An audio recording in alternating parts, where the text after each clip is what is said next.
Hello everyone! Kamusta po kayo? Ang topic natin ngayon is about love your enemy. So, hindi ganun kadali, pero ito ang totoong kahulugan. Have you ever asked yourself, paano mo mamahalin ang tao na nakasakit na sa iyo? Yung tipong may trust issues na, may pain na, tapos maririnig mo pa, love your enemy.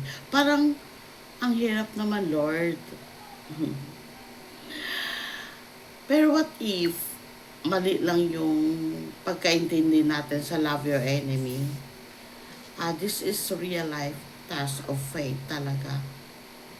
Hindi siya madali, pero very meaningful. Kasi, totoo kong friend lang, madaling magmahal, pero kung masakit na, may betrayal na, ibang level na yan. Pero, lilinawin natin ha, importante ito, love your enemy.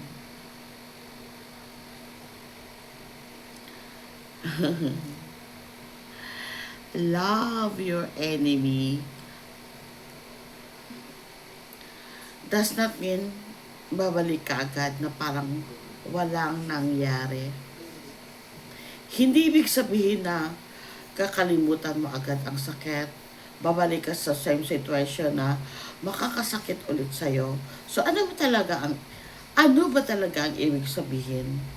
Hindi ka magtatanim ng galit, hindi ka gagante, at magiging open ka sa peace kung possible.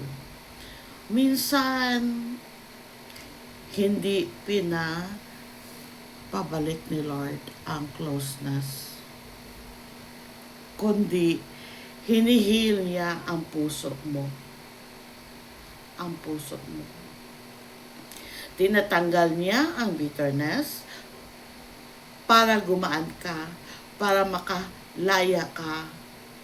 Kasi, ang totoo, forgiveness is not for them. It's for your peace. Ito po yung practical advice natin. Kung yung taong yon bumalik sa life mo, pwede kang mag-set ng respectful distance. Pwede kang mag-forgive eternally. Pwede kang mag-observe mo na hindi agad magtiwala. Remember this. Remember this. Forgive but be wise. Love but protect your peace. Hindi ka required maging okay agad. Hindi ka required magtiwala ulit agad. Pero pwede kang mag-heal. Pwede kang magpatawad. At pwede kang mag-move forward with God.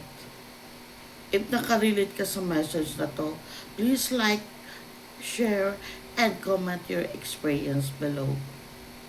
Baka may pinagdaanan ka rin ngayon.